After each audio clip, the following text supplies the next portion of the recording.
Bem, pessoal, como eu prometi para vocês, eu vou passar esse vídeo para vocês no canal, informando, tentando explicar para vocês, para que vocês entendam como que acontece, como que ocorre o funcionamento da cadeia de transporte de elétrons e a fosforilação oxidativa dentro do interior da mitocôndria, né? Primeira coisa, esse artigo aqui eu não consigo passar para vocês esse programinha porque ele é executável, mas eu tenho que dar os créditos de quem elaborou. É uma equipe do ICB da USP, é o professor Eduardo Gallenbeck. Está aí o contato para quem quiser se interessar em adquirir ou quiser entrar em contato com quem realmente tem os créditos a respeito desse programinha. É um programa bem didático que facilita bem o entendimento do que acontece no nosso organismo, no nosso mitocôndrio para a produção de energia, certo? Então vamos lá. Aqui a gente vê o desenho da cadeia de transporte de elétrons e aqui é a enzima FO, F1, ATP sintase, responsável pela produção de ATP. Lembrando que tudo isso acontece, isso aqui, essa membrana que a gente apresenta aqui é a membrana interna da mitocôndria.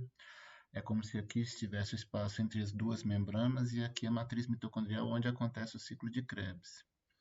Então no ciclo de Krebs a gente tem a produção de NADH, FADH2, e ATP diretamente pela fosforilação ao nível do substrato, certo? E como eu falei para vocês, tanto o NADH quanto o FADH2 são coenzimas responsáveis pelo transporte de elétrons, ou seja, pega aqueles elétrons lá nesse processo, naquelas reações do ciclo de Krebs e tem que passar esses elétrons para frente. E elas vêm aqui e são meio que recicladas por esses complexos aqui que fazem parte da cadeia de transporte de elétrons. O ponto final a gente vai ver que é o oxigênio. Então, esse é um processo que termina com oxigênio, a gente vai ver. Consequência desse processo tem o bombeamento de prótons por espaço intermembranas e quando esses prótons querem voltar, acaba tendo a síntese de ATP. Bom, vamos lá então, sem mais delongas. Aqui a gente tem o programinha começando a funcionar, a gente escolhe aqui em cima se a gente quer detalhes de alguns dos complexos e tudo mais. Eu não vou me atentar a essa parte, mas eu vou pensar assim, ó, vamos lá. Primeiro, utilizar algum substrato. Quando a gente pega qualquer um desses substratos aqui, a gente vai ver que a reação do ciclo de Krebs ou anterior, por exemplo, se for a transformação de piruvato para acetil-CoA, acontece ou com a produção de NADH ou com a produção de FADH2. Então aqui a gente tem as cinco principais reações, a transformação de malato em fumarato, succinato, piruvato, isocitrato e alfa-cetoglutarato, todos eles têm a produção ou de NADH ou de FADH2. Eu vou pegar aqui piruvato, que eu sei que vai dar direto acetil-CoA. Então, escolhi lá o piruvato, coloco aqui play, e o que a gente percebe é isso, ó. O piruvato chega, é como se ele chegasse dentro da mitocôndria e a enzima transformasse ele em acetil-CoA. Beleza, nessa transformação, nessa reação, tem a transferência de elétrons do piruvato e quem recebe esses elétrons é o NAD+, que está em vermelho aqui, ó. A gente está vendo que o piruvato ele está em azul, fica vermelho, e o NAD mais vermelho fica azul. Ou seja, a cor azul é como se fosse o caminho dos elétrons aqui, ó, nesse processo. Então, olha só, azul passou o azul para cá, esse azul passa para cá, vem aqui, ó, azul passou para cá, azul passou para cá, e o oxigênio que recebe ele no final fica azul. O que a gente tem que entender aqui é que realmente o que acontece é um caminho para o elétron sair do piruvato e para o NAD. Esse NAD vai para o complexo 1, passa os elétrons para o complexo 1, passa para a ubiquinona, para o complexo 3, para o citocromo, para o complexo 4 e para o oxigênio. Então é o caminho dos elétrons até o oxigênio, que é o receptor final de elétrons que a gente costuma chamar nas nossas células. Bom, são todas reações de oxirredução. Às vezes a gente entende isso aqui como sendo uma proteína única, mas é várias moléculas aqui dentro, onde tem uma molécula sempre querendo mais os elétrons que a anterior, e por isso que dá esse caminho próprio para a passagem dos elétrons, certo? Mas consequência desse processo todo é o que a gente está vendo aqui que acontece, ó.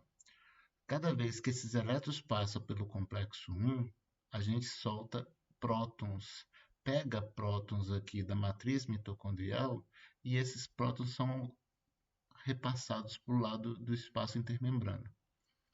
Bom, vai acontecer a mesma coisa no complexo 3, a mesma coisa no complexo 4.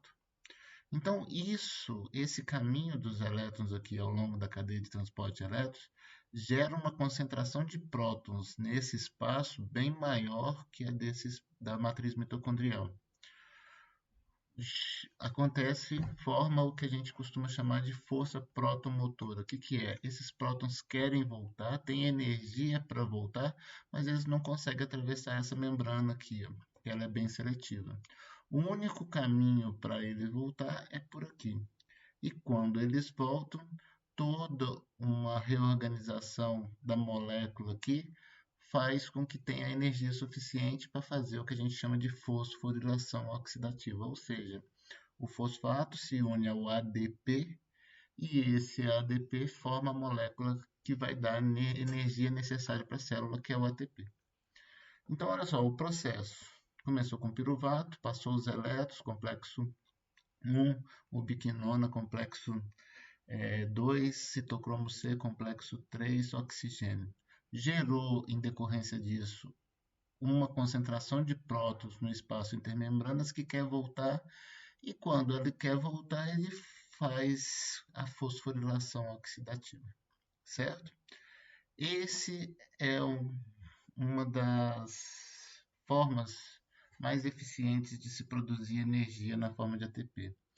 Bom, se a gente pegar aqui, ao invés de a gente pegar o piruvato, pegar o succinato, esse succinato não tem energia suficiente para passar para o complexo 1. O destino desses elétrons, quando a gente vai transformar succinato em fumarato, é para o complexo 2. E vocês percebem aqui que esse complexo 2 não atravessa a membrana, então ele não consegue passar prótons para o outro lado da membrana. Vai para o biquinona complexo 3 e aí segue o mesmo caminho. É como se esses elétrons já entrassem na metade do caminho. Ou seja, menor quantidade de energia, menor quantidade de prótons são bombeados. Como a gente fala que esses prótons aqui são necessários para formar o ATP, menor quantidade de ATP é formado. Quando a gente fala do NADH, a gente relaciona ele com 2,5 ATPs para cada NADH. Quando a gente fala do FADH2, produzido nessa única etapa que é do succinato para fumarato, a gente fala da produção de cada FADH2 corresponde à produção de 1,5 ATP, certo? Bom, o que vai acontecer com as nossas células se, por exemplo, faltar oxigênio? Eu vou usar um inibidor aqui para mostrar para vocês como que acontece o que acontece com o meu organismo quando falta oxigênio. Então vou voltar aqui para o piruvato, vou colocar malato aqui. Esse malato segue o mesmo caminho, certo? E vou usar cianeto. Qualquer um desses inibidores aqui, eles param. Alguns em pontos diferentes, mas o cianeto eu sei que inibe a transferência de elétrons do complexo 4 por oxigênio. Aqui. Então, quando a gente usa o cianeto, automaticamente o que aconteceu aqui? A cadeia de transporte de elétrons parou. Por quê? O cianeto se liga irreversivelmente ao complexo 4, impedindo a transferência de elétrons desse complexo para o oxigênio. Se não tiver oxigênio, é a mesma coisa que vai acontecer. Não tem para quem o complexo 4 passar esses elétrons. Se ele não tem como passar, ele não recebe mais elétrons. O citocromo C não vai ter para quem passar, o complexo 3 não vai ter para quem passar, a ubiquinona não vai ter para quem passar, o complexo 1 também não.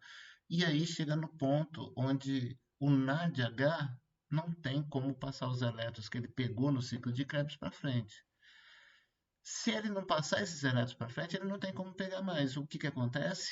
Vai começar a faltar NAD+, para que ele pegue os elétrons na transformação de malato para... Aqui, ó, se a gente voltar aqui, de malato para oxalacetato. Então, olha só, a transformação malato para oxalacetato passa os elétrons para o NADH. Quando eu uso esse inibidor, o cianeto, impede e simplesmente o malato não tem para quem passar mais os elétrons.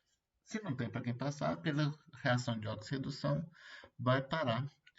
Parando aquela reação, para o ciclo de Krebs, para o metabolismo, para a cadeia de transporte de elétrons, não tem mais bombeamento de prótons, não tem mais fosforilação oxidativa. A ausência de oxigênio impede, da mesma forma que o cianeto, a gente está mostrando o cianeto aqui, impede a produção de ATP, certo? E todos esses outros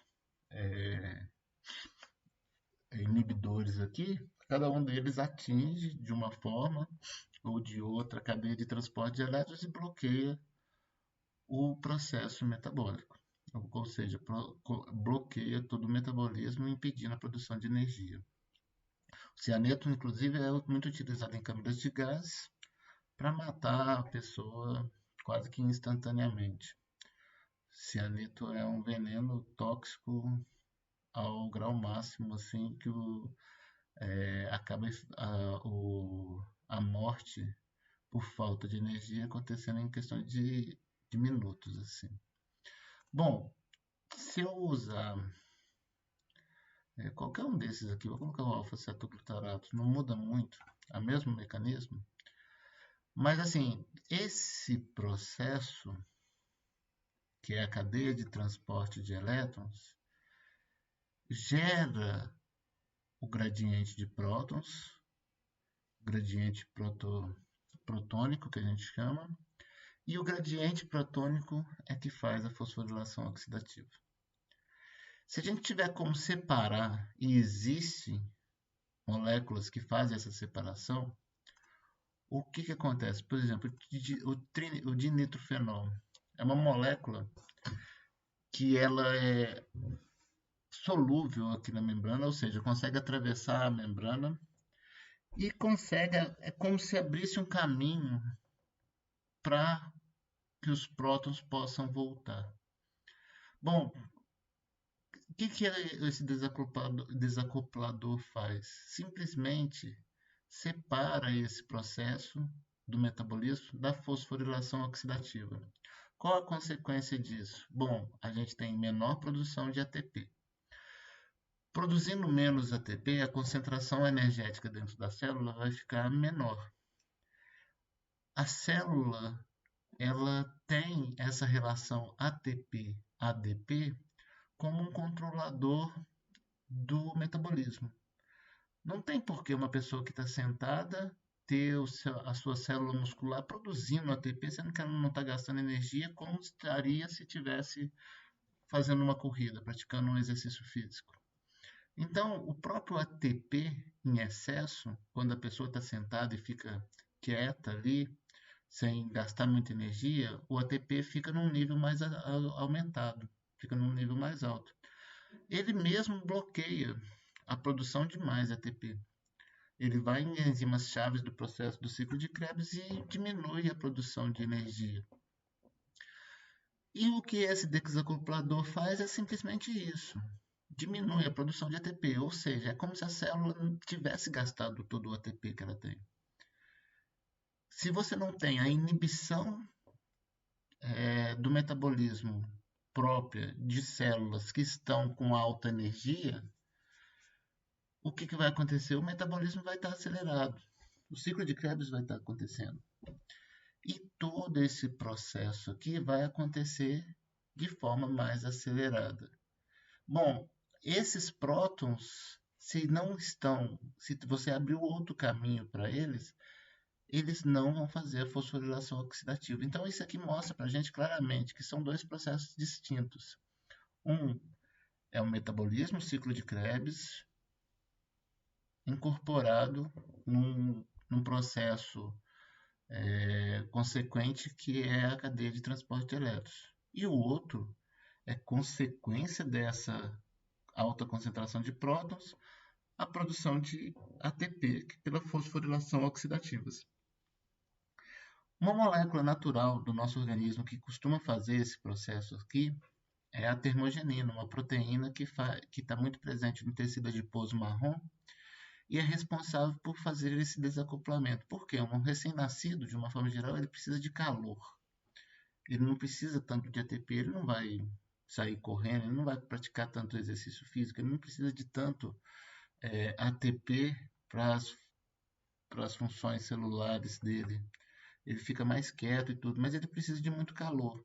Quando você desacopla, você, primeiro, como eu disse, você não tem a quantidade de ATP em alta quantidade, de forma que para o metabolismo. Então, esse regulador não vai estar presente. O metabolismo vai estar acentuado, você vai estar produzindo esse gradiente de próton, cadeia de transporte de elétrons vai estar em alta, ciclo de Krebs vai estar em alta, só que essa energia que a gente estaria usando para síntese de ATP, a gente dissipa ela na forma de calor. E a função do tecido adiposo marrom é manter o corpo do recém-nascido mais quente pelo processo de metabolismo, pelo metabolismo mais acelerado, certo? Então, a gente vê aqui claramente que são processos que podem trabalhar de forma separada. Quando a gente pensa na produção de energia, a gente pensa nisso sem a produção, sem o desacoplamento, ou seja, a síntese de ATP é necessária, e por isso que quando a gente faz as contas do rendimento do metabolismo aeróbico, a gente tem que saber quantos FADs são produzidos, quantos NADH são produzidos, e fazer a conta da transformação por esse processo desses FADs e desses NADH em ATPs.